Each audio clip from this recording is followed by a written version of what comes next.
Price B to the Lord Jesus. இயேசு கிறிஸ்துவினால் உங்களுக்கு சமாதானமும் சந்தோஷமும் உண்டாவதாக. இன்றைக்கி பார்க்கவிருக்கிற வேத பகுதி உபாகமம் 8வது அதிகாரம் 3வது வசனம். அவர் உன்னை சிறுமைப்படுத்தி உன்னை பசியினால் வருத்தி மனுஷன் அப்பத்தினால் மாத்திரமல்ல கர்த்தருடைய வாயிலிருந்து புறப்படுகிற ஒவ்வொரு வார்த்தையினாலும் பிழைப்பான் என்பதை உனக்கு உணர்த்தும்படிக்கு நீயும் உன் பிதாக்களும் அறியாதிருந்த மன்னாவினால் உன்னை போஷித்தார். இந்த இடத்துல நம்ம மெயினாக பார்க்க வேண்டியது, மனுஷன் அப்பத்தினால் மாத்திரமல்ல கர்த்தருடைய வாயிலிருந்து புறப்படுகிற ஒவ்வொரு வார்த்தையினாலும் பிழைப்பான். ஒரு மனுஷனுக்கு அடிப்படையாக தேவையானது அவனோட உயிர் வாழ்கிறதுக்கு உணவு. அந்த உணவு அவனுக்கு தினமும் கிடச்சிருந்தா அவனால் எனர்ஜியோட அடுத்தடுத்த நாள் அவன் பார்க்க முடியும், அடுத்தடுத்த வேலையை அவன் செய்ய முடியும். அப்போது நிறைய பேர் இந்த உணவை எடுத்துக்கிறது மூலமாக மாத்திரம் அவங்க பிழைச்சிருக்காங்களான்னு கேட்டால், அதாவது உயிர் வாழ்கிறாங்களான்னு கேட்டால், அந்த வாழ்கிற வாழ்க்கைக்கு தேவை வயிறோட நிறைவு மாத்திரம் இல்லை, மன நிறைவு. ஒவ்வொரு நாளையும் நம்ம கடந்து போகிறதுக்கு, அதாவது லிவ் த மொமெண்ட்னு சொல்லுவாங்க. அப்போது நம்மளுக்கு அந்த உணவு மாத்திரம் இருந்தால் போதுமா? அப்போ நிறைய பேர் இந்த நாளில் மிகுந்த மனவேதனையோடு இருந்தால் சில நேரம் உணவு வேணான்னு சொல்லிடுறாங்க. சாப்பிட்றதில்ல, ஒரு நாள் சாப்பிட்றதில்ல, சில நேரங்களில் 2 நாள்லாம் சாப்பிடாம இருந்து ரொம்ப வீக் ஆகுறாங்க. சிலர் இந்த உணவை சரி நான் அடுத்தடுத்து வேலையை பார்க்கணும், எனக்கான காரியங்கள் இருக்குது, அதுக்காக நான் எதையாவது ஒன்று சாப்பிட்ணும் அப்படின்னு அந்த உணவை எடுத்துக்கிறாங்க. அப்போது அந்த உணவை அவங்க அந்த வயிறு நிரப்புறதுக்கும் அந்த எனர்ஜிக்காக மட்டும்தான் சாப்பிட்றாங்க. அவங்களோட அந்த வாழ்க்கையை வாழணும்னு இல்லை அந்த மன நிறைவுனால இல்லை. அப்போது ஒரு மனுஷன் வாழ்கிறதுக்கு மிக முக்கியமான தேவை அவனோட மன நிறைவு. அந்த மன நிறைவு எப்படி அவனுக்கு கிடைக்கும்? அந்த தேவனுடைய வார்த்தைனால். அதனால தான் இங்கே தெளிவாக சொல்லியிருக்கு, அப்பத்தினால மாத்திரம் மனுஷன் பிறக்கிறதில்ல. It is not only by the bread that the man lives. மனுஷனுக்கு தேவனுடைய வார்த்தைகள் ரொம்ப அவசியமாக தேவைப்படுது. இங்கே இஸ்ரவேலர்களுக்காக இந்த வார்த்தை சொல்லப்பட்டிருக்கு, அவர் உன்னை சிறுமைப்படுத்தி. அந்த எப்போவுமே மனுஷன் ட்ரையல்ஸ் அண்ட் ட்ரிபுலேஷன்ஸ்குள்ளே போகும்போது தான் அந்த வார்த்தைகளை தேடணும், அந்த ஆண்டவரை தேடணுங்கிறத அவன் நினைப்பான். இதுக்கு முன்னாடி இருக்கிற வசனத்தில் கூட ஆண்டவர் எதுக்காக அவங்கள சிறுமைப்படுத்தினாங்க, அவங்க ஆண்டவரோட கட்டைகளை கை கொள்ளுவாங்களா மாட்டாங்களான்னு பார்க்கறதுக்குன்னு போட்டிருக்கோம். அப்போது ஒருத்தர் நம்ம கஷ்டத்துக்குள்ளே போகும்போது எப்போவுமே கடவுளை தேடுவோம். கடவுள் வார்த்தையாக இருக்கார், அந்த வார்த்தைகளை தேடுவோம். ஏன்னா அந்த வார்த்தை நமக்கு அனுதின மன்னாவா, அந்த நாளை கடக்கிறதுக்கு அந்த மன்னா இருக்கும்போது நம்ம அதை சிறப்பாக கடந்து வரலாம். இல்லைனா இந்த நாளை கடக்கணுமேனு ஒரு கடந்து போகிற வாழ்க்கை நம்மளுக்கு ஒரு நிறைவான வாழ்க்கையாக இருக்காது. அப்போது ஆண்டவரோட வார்த்தை தான் நம்மளை அந்த நிறைவோடவும் நம்ம அந்த வாழ்க்கையை வாழ்கிறதுக்கான ஒரு மன சமாதானத்தோடவும் கடக்க செய்யுது. இந்த வார்த்தைகள் நம்மளுக்கு ரொம்ப அவசியமாக இருக்குது. அப்போ இந்த வார்த்தைகள் நம்ம தினமும் தேடணும். வெறும் இந்த பைபிளில் நம்மளுக்கு வெறுமையாக எழுதப்பட்ட வார்த்தைகளாக மாத்திரம் இருக்கும்போது நம்ம வாழ்க்கையில் அது கிரியை செய்ய முடியாது. அதை நம்ம வாசித்து அதை நம்மளுக்கு அனுதினமும் என்ன சொல்ல வருதுன்னு நம்ம தெரியும் போது தான் அந்த வார்த்தைகளை கொண்டு நம்மளும் கிரியை செய்ய முடியும்.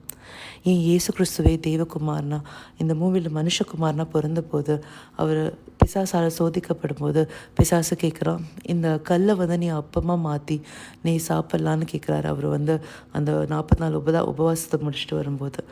ஆனால் அவர் அழகாக அந்த வார்த்தைகளை எடுத்து பயன்படுத்துகிறாரு. மனுஷன் அப்பத்தினால மாத்திரமல்ல தேவனுடைய வாயிலிருந்து புறப்படுற ஒவ்வொரு வார்த்தைனாலும் பிழைப்பான் என்று எழுதியிருக்கிறதுன்னு சொல்லிட்டு. ஸோ எழுதியிருக்கிற வார்த்தையை எடுத்து அவர் பிரயோகப்படுத்துகிறாரு. அப்படி நம்மளும் எழுதியிருக்கிற வார்த்தையை எடுத்து பிரயோகப்படுத்த ஆரம்பிக்கும் போது மட்டும்தான் அந்த வார்த்தைகள் நம்மளுடைய வாழ்க்கையில் கிரியை செய்ய முடியும்.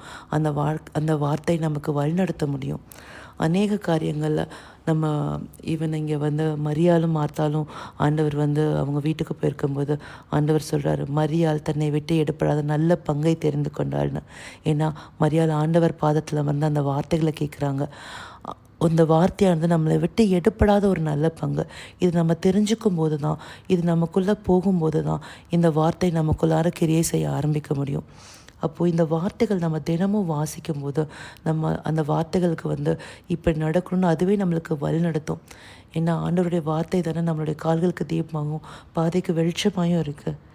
அது மாத்திரம் இல்லை, எபிரேயரில் ஒரு வசனம் அழகாக சொல்லணும். 4வது அதிகாரத்தில் 12வது வசனத்தில், தேவனுடைய வார்த்தையானது ஜீவனும் வல்லமையும் உள்ளதாயும், அதாவது லிவிங் வேர்ட்ஸாகவும், இருபுறமும் கருக்குள்ள எந்த பட்டயத்திலும் கருக்கானதாயும், ஆத்துமாவையும் ஆவியையும் கணுக்களையும் ஊனையும் பிரிக்கத்தக்கதாக உருவ குத்துகிறதாயும் இருதயத்தின் நினைவுகளாயும் யோசனைகளையும் வகையறுக்கிறதாயும் இருக்கிறது. ஷார்ட்டாக சொல்லணும்னா, நமக்குள்ளே அந்த வார்த்தை போகும்போது நம்மளை நம்மளோட வாழ்க்கையில் நம்மளோட யோசனைகள்லாம் இப்படி இருக்குது, நம்ம இந்த மாதிரியான ஒரு வாழ்க்கை வாழணும், இதுதான் நம்மளுக்கு நல்லது அப்படின்னு நம்மளை வகையறுத்து கூட்டிகிட்டு போகக்கூடிய ஒரு நல்ல ஒரு வெளிச்சம் தான் இந்த வார்த்தைகள். இந்த வார்த்தைகள் நமக்குள்ளே கிரியை செய்கிறதுக்கு அனுதினமும் இதை நம்ம வாசிக்கணும். நம்ம ஜெபிக்கலாம், அது நம்ம ஆண்டவர் கூட கம்யூனிகேட் பண்ணுறது. ஆனால் ஆண்டவர் நம்ம கூட கம்யூனிகேட் பண்ணி நம்மளை இந்தபடியாக நடத்தணும் அப்படிங்கிறது இந்த வார்த்தைகள் நமக்குள்ளே போனால் தான்.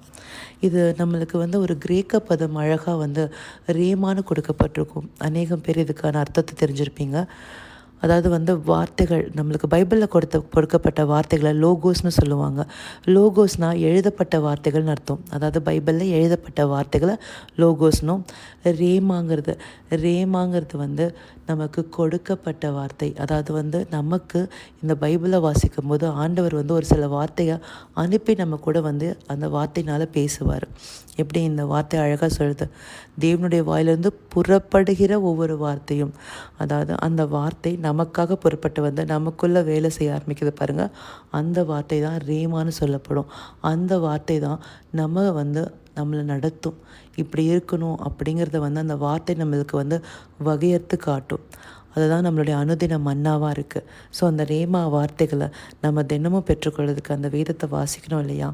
பரிசுத்த ஆவியானவருடைய துணையோடு நீங்கள் இந்த வேதத்தை வாசிக்கும் போது இந்த ரேமா வார்த்தைகள் உங்களை தினமும் நடத்தும். உங்களுடைய வாழ்க்கையை அனுதினமும் கடக்கிறதுக்கு லிவ் த மூமெண்ட், அந்த வார்த்தைகள் உங்களுக்கு துணையாக இருந்து அந்த நாளை கடக்க செய்யும். ஸோ இந்த வார்த்தைகளை நம்ம பற்றி பிடிச்சு கொள்ளலாமா? ஆண்டவரே, எங்கள் தேவனே, வார்த்தையானவரே, நீங்கள் இந்த வார்த்தையை எங்களுக்கு இந்த வேதத்து மூலமாக கொடுத்துருக்கீங்க. அது எழுதப்பட்ட வார்த்தைகளாக மாத்திரம் இல்லாமல் எங்களுக்குள்ளே கிரியை செய்கிற வார்த்தைகளாக நாங்கள் அதை தினமும் வாசித்து அந்த வார்த்தைகளை எங்களை நடத்துறதுக்கு தெரிந்து கொள்ளப்பட்ட வேத பகுதிகளை நாங்கள் எங்களுடைய வாழ்க்கையில் தினமும் அப்ளை பண்ணுறதுக்கும் அது எங்களுக்குள்ளால் கிரியை செய்கிறதுக்கும் நீங்கள் உதவி செய்யுங்கப்பா. அது ரேமா வார்த்தைகளாக எங்களுக்குள்ளே சென்று ஒர்க் பண்ணணும் ராஜா. அப்படி ஒர்க் பண்ணும்போது நாங்கள் இந்த வாழ்க்கையை சரியாக வாழ முடியுமேப்பா. எங்களுடைய இருதயத்தின் நினைவுகளை அது வகையாக இருக்குமே ராஜா. அப்படி அந்த வார்த்தைகளை எங்களை அனுதினமும் நடத்துறதுக்கு, அந்த வார்த்தைகளை தினமும் தேடக்கூடிய ஸ்லாக்கியத்தை அப்பா, அந்த இருதயத்தை எங்களுக்கு நீங்கள் கொடுங்க. நீங்கள் அப்படியே செய்வீங்க, நாங்கள் விசுவாசிக்கிறோம். எல்லா துதி மகிமை கனம் யாவும் ஒருவருக்கே செலுத்துகிறோம். இயேசு கிறிஸ்துவின் வெளியேற பெற்ற நாமத்தால் வேண்டிக் கொள்கிறேன் பிதாவே, ஆமென்.